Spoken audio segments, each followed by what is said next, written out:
सत्संग कराता नहीं, मैं सत्संग करता भी हूँ। करता और कराने का मतलब ये है, जहाँ आपको मैं बताता हूँ और उससे ज़्यादा मैं खुद भी सत्संग सुनता हूँ और उस पर चलता हूँ। ये नहीं कि आप सोचते हो कि मैं आपको ही सुनाने के लिए आया हूँ, नहीं, मैं भी सुनता हूँ वो सत्संग। सत्संग इंसान का जीवन है। जिसके जीवन में सत्संग नहीं है उसका जीवन नीरस है।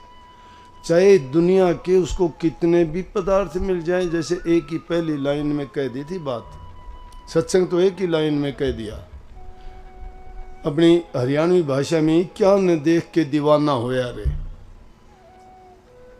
कितनी बड़ी चेतावनी है कि आप किन चीज़ों को देख के दीवाने हुए जाते हो। धन दौलत को, संतान को, घर परिवार को, ऊंचे ऊंचे पद या ओहदों को, या सुख वैभव और खुशियों को। ये सारी चीज़ें सदा मिलने वाली और रहने वाली नहीं है। सदा रहने वाली, सदा सुख देने वाली सत्संग है। इसलिए सत्संग से बढ़ के क्यों, सत्संग में है क्या? सत्संग में सतनाम का जिक्र है। सतनाम किसका है? सत्य पुरुष का है। सत्य पुरुष के से ही ये सारी सृष्टि चलायमान है। सारे काम उसी से और उनकी कृपा से और उनकी शक्ति से उनका संचालन होता है। अगर वही हमारे जीवन में नहीं है तो हमें क्या लाभ मिलेगा? किस काम के लिए आए थे, अगर हमें थोड़ा समय मिले और ये बात हम सोच के देखें कि आखिर जीवन का हमारा अभिप्राय क्या है? क्या जीवन यही है कि चंद रोज के लिए इसे दुनिया में रहेंगे, रिश्ते कायम करेंगे, घर परिवार बनाएंगे, उनके लिए सारी जिंदगी अपना संसारी कामों में तन को, मन को, धन को लगा के और कुछ दिन यहाँ रहेंगे और उसके बाद चले जाएंगे? जैसे किसी शायर ने कहा है कि इंसान का जीवन कैसा है, जिस तरह से एक पक्षी है जो बगीचे में बैठा, कुछ समय चहचहाया और फिर उड़ गया।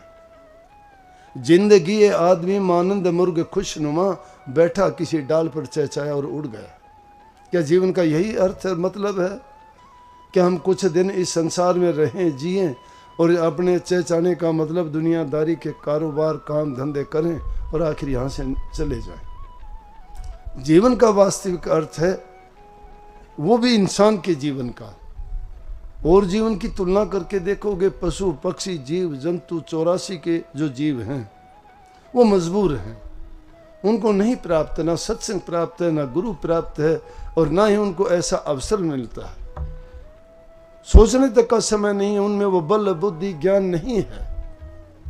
इंसान को ये बख्शीश परमात्मा ने दी है कि चलो तुझे बख्शीश देता हूँ 84 लाख योनि के जीव जंतुओं में, कि जब तू सब जीवों के दुख सुख सब योनियों को भोग लेगा, तुझे पता लग जाएगा कि तुझे क्या तूने किया है और उसका परिणाम क्या है। लेकिन हाँ, मेरे से मिलने का रास्ता एक होगा, और वो रास्ता मैंने तुझे बता दिया कि किसी महापुरुष की शरण में जाके उनसे वो रास्ता लेके उस सतनाम का भेद पूछ के और उस पर चलोगे तो धीरे धीरे करके तुम्हारा जीवन उन उत्पातों से, दुनियादारी के जो विषय विकार हैं वो छूटते चले जाएंगे, और तुम्हारे जीवन में विरह, प्रेम, त्याग, दया, सहनशीलता, ये चीज़ें अपना घर कर लेंगी। मैं बहुधा बताता हूँ कि कारण क्या है। सत्संग में आते हैं, सत्संग में आते हैं, बहुत सुनते हैं सत्संग, रोजाना सुनते हैं।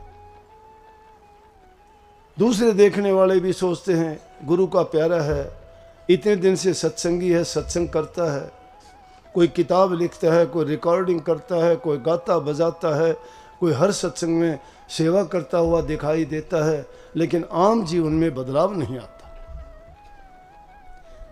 उनका व्यवहारिक जीवन देखते हो तो वही पुरानी चीज़ें, वही पुरानी आदत, वही उनके जो निकम्मी बातें उनके दिलो दिमाग से नहीं निकलती हैं। क्यों नहीं निकल पाती हैं वो बातें? वो मन के अंदर बैठी हुई हैं, आज से नहीं, अनेक योनियों से, अनेक जीवन से। इसी जीवन में भी हमने जो अच्छे संस्कार नहीं ले पाए, उनके कारण उन्होंने अपना घर जमा रखा है। कैसे करें? संत बड़ा प्रचार करके कहते हैं। तुलसी साहब तो समझाने के लिए बहुत अच्छी बात कहते हैं। वो कहते हैं जब लग जरा रोग नहीं आया, शरीर में जब तक कोई रोग नहीं आता कोई याद नहीं करता। मैं किसी का नाम नहीं लूँगा। एक आदमी सत्संग, उनके घर वाले सत्संगी, उनके रिश्तेदार सत्संगी, उसकी पत्नी बच्चे सत्संगी, हर बात को हर काम को पूछ के करते, लेकिन वो आदमी निकम्मा, वो कभी सत्संग से प्यार नहीं करता, घर वालों से भी वो टेढ़ा टेढ़ा चलता, बोलने में भी ऊट पटांग बातें करता, सत्संग का सत्संगियों का मजाक उड़ाता, लेकिन कभी किसी के बारे में गलत ना कहो, क्या पता इंसान के साथ में कब क्या हो जाए। ये चेतावनी है, ये चेतावनी है। इंसान को सोचना चाहिए कि हम अपने बारे में नहीं जानते कल क्या होने वाला है। इन फूलों को भी बेचारों को नहीं पता है कल सुबह को तुम माला बन के किसी महापुरुष के गले में डलोगे या किसी मुर्दे के ऊपर तुम्हारी माला बन के उसके ऊपर चढ़ेगी। नहीं पता उसको कल सुबह तुम्हारा क्या होना है। इंसान है, सदियों तक की बातें सोचता है, नहीं मानता, ये सोचता नहीं है मैं जो करता हूं इसका परिणाम क्या होगा। किसी को दुख देता हूं उसको कितना कष्ट होता होगा। मेरे से तो अगर पूछते हो ना, मुझे 2 दुख होते हैं। मुझे कोई दुखी करता है तो भी दुखी होता हूं, और मेरे कारण किसी को दुख होता है तो भी मैं दुखी होता हूं। क्या बताऊं, मैं मेरे दिल की बात कहता हूं। मैं किसी को दुखी करके खुश नहीं हूं, लेकिन मुझे दुखी करते हैं तो मैं दुखी होता हूं। लेकिन मेरे कारण भी कोई दुखी होता है तो भी मैं दुखी हूं। ये दया जिसके दिल में आ जाएगी वो इंसान समझ जाएगा इंसानियत क्या है। भक्ति के रास्ते पे चलना चाहते हो तो थोड़ा चिंतन किया करो, हर बात के बारे में सोचा करो कि महापुरुषों ने कितनी हमें समय समय पर शिक्षा दी, समझाने का प्रयास किया, और उन चीज़ों के साथ में जब हम सही रास्ते पे लग गए तो हमें उस प्रभु से मिलने का और इंसानी जीवन को सफल बनाने का तरीका दे दिया। तो मैंने क्या कहा, बात तुलसी साहब की थी। उस इंसान को कैंसर हो गया, कैंसर हो गया। बार बार कहता मेरी महाराजियों से बात करा दे, महाराजियों से बात करा दे। मैंने गलतियां की हैं। इंसान सोचता है मैंने जो गलती की थी उसका परिणाम ये है, मैंने किसी को गलत बोला था इस कारण मेरे साथ ये हुआ है। नहीं, संत ना किसी को श्राप देते हैं, ना किसी को ये कहते तेरे साथ गलत हो। अगर ऐसा करता है तो वो भी वैसा ही है जैसे संसारी लोग हैं, उनमें और उनमें कोई अंतर नहीं है। अगर गंदगी को साफ करना है तो उसको पवित्र जल से साफ करना पड़ेगा, पवित्रता से साफ करना पड़ेगा। बुराई को भलाई से मिटाया जा सकता है, दुख को सुख दे के मिटाया जा सकता है, झूठ को सच्चाई के साथ जोड़ के, और तब कहीं उसको झूठ को और कपट को हटाया जा सकता है। तो बात कही मैंने कि जब लग जरा रोग नहीं आया, जब लग इंसान को कोई रोग नहीं आता है, कोई तकलीफ नहीं होती है, कोई पीड़ा नहीं होती है, उसको शरीर में पीड़ा हो, मन में दर्द हो, और जब उसको विचारों की परेशानी तंग करती है, जब उसको ख्याल आता है जब लग काल गिरसी नहीं काया, जब लग जरा रोग नहीं आया, जब लग काल गिरसी नहीं काया, तब लग इंसान को परमात्मा की नाम की याद नहीं आती। परमात्मा की याद कब आती है? जब दुख आता है।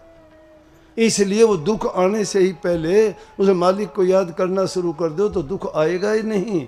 आएगा तो भी वो दुख तुम्हारा महसूस ही नहीं करोगे, क्योंकि आपने उस दुख को उससे आगे निकल चुके हो। दुख सुख की एक भावना है, भावना है। शरीर इंसान का हष्ट पुष्ट है, तकड़ा है, देखते हैं कई बार, लेकिन विचार उसके जब गिर जाते हैं, सोच गिर जाती है तो उसका हौसला पस्त हो जाता है, वो काम नहीं कर सकता। किस प्रकार से? एक बार एक राजा के पास एक हाथी था, उससे बहुत प्यार करता था। एक दिन शिकार के लिए गया, सैनिक भी उनके साथ गए। पूरा दिन शिकार करते करते हाथी को साथ लेके जाता कि चलो शिकार करेंगे, 2 काम करेगा, हाथी पे सवार होके जाएंगे और जब कोई शिकार करके लाएंगे तो हाथी पर लाद के वापस भी ले आएंगे। हौसले की बात बताता हूँ। हौसला जिस इंसान का गिर जाता है, कहता है लटका लेते हो, मुंह लटका देते हैं, आंखें लटका देते, चेहरे पे झुर्रियाँ पड़ जाती हैं टाइम से पहले, नहीं बीमार हूँ, नहीं कर सकता कुछ भी, बस अब तो ये हो गया वो हो गया। हौसला मत गिराओ कभी भी, ये ना कहो मैं नहीं कर सकता। हौसला अगर रखोगे तो सब कुछ कर सकते हो। इंसान जो कर सकता है वो दूसरा कोई नहीं कर सकता। जिन देवी देवताओं के आगे मस्तक रगड़ते हो उनसे भी ज़्यादा तुम्हारे अंदर शक्ति है। आप लोग कर सकते हो, जिनसे मांगते हो ना वो तो देर कर देंगे, लेकिन आपके पास तो जब भी मांगोगे, जब भी चाहोगे, उसी टाइम है। बस क्या हुआ, पूरा दिन घूमते रहे, शिकार नहीं मिला। शिकार नहीं मिला तो क्या हुआ, राजा ने फैसला कर लिया रात को यहीं रुकेंगे जंगल में। जंगल में रुक गए। जंगल में रुक जाते हैं। सैनिकों ने सोचा राजा के उठने से पहले, दिन का थका हुआ है, राजा को बड़ा प्यारा इस हाथी को कहीं जल देख के इसको स्नान करवा लें। और कि आम आदमी का हो तो कोई ख्याल नहीं करेगा, राजा का था। एक जलाशय देख के उसमें लेके गए, उसमें उसको स्नान कराने के लिए हाथी आगे चला गया। दलदल थी, दलदल में फंस गया। लाख कोशिश करी नहीं निकला। क्यों, हाथी ने सोच लिया मैं दलदल में धंस गया हूँ, बाहर नहीं निकल पाऊंगा। जाके बेचारे बड़े तंग परेशान के राजा अब सजा देगा। जाके राजा को संदेश दिया कि जी इस तरह से हाथी को लेके गए थे, लेकिन हाथी दलदल में धंस गया और हम उसको निकाल नहीं पाए, मुश्किल होगी। राजा ने संदेश भेजा कि जाओ मेरा सबसे जो बुद्धिमान मंत्री है उसको बुला के लाओ। मंत्री को बुला के लाए। मंत्री ने देखा, हालात को देख के कहने लगे आप चिंता ना करो, ये हाथी निकल आएगा बाहर। कि निकलेगा कैसे, ये मेरा काम है, आप देखते जाओ। सैनिकों को हुक्म दिया कि जाओ युद्ध में बजाने वाले नगारे और जो जो सामान तुम बजाते हो युद्ध जैसे हालात पैदा करो तुम। और वो जलाशय था, उसके चारों तरफ उनको सैनिकों को उनको बुला के ड्रम बजाने लगे, नगाड़े युद्ध के बजने लगे, शंखों का नाद गूंजने लगी, युद्ध भेरी बजने लगी। सैनिक तैयार हो गए। और जब ये हालात उसने देखे, हाथी ने कान खड़े किए, या तो हताश और निराश पड़ा था। और जब वो उन्होंने शुरू किया, शुरू करते ही हाथी एकदम से उसे दलदल से निकल के बाहर आके खड़ा हो गया। राजा कहने लगा ये क्या जादू था। बोला ये जादू हौसले का है। जिस इंसान का हौसला गिर जाता है, जिस जीव का हौसला गिर जाता है, वो टाइम से पहले ही अपने आप को ख़त्म कर लेता है। जो ये सोचता है मैं नहीं कर पाता, वो नहीं कर पाएगा। तो मैं ये कहना ये चाहता था, इस बात को इसलिए आपको बताया कि हमारे सब के अंदर वो शक्ति है। प्रभु ने सबको अपनी शक्ति दे रखी है, लेकिन वो शक्ति हमारे लिए काम क्यों नहीं करती कि हमने अपने हौसले तोड़ दिए हैं। हम कहते हैं नहीं मेरे से नहीं हो सकता, ये नहीं हो सकता। अरे पहले वाली चीज़ नहीं, संतों ने तो इतना आसान कर दिया कि घर में रहते हुए, सारे काम करते हुए, सारी जिम्मेवारियों को निभाते हुए, प्रभु के नाम की कमाई के लिए आपको थोड़ा समय ही निकालना है। और कुछ ने उसके लिए अनेकों उदाहरण दिए। प्रकृति ने हमारे लिए कदम कदम पर शिक्षा से भरी चीज़ें, जीव जंतु, कुदरत की जितनी चीज़ें हमारे सामने हैं, अगर हम गौर करके और किसी भी चीज़ को थोड़े समय के लिए भी सोच के देखें तो सब कुछ हमारे सामने ये शिक्षा लिए खड़े हुए हैं और हमें हौसला देते हैं कि उठो, जागो और करो।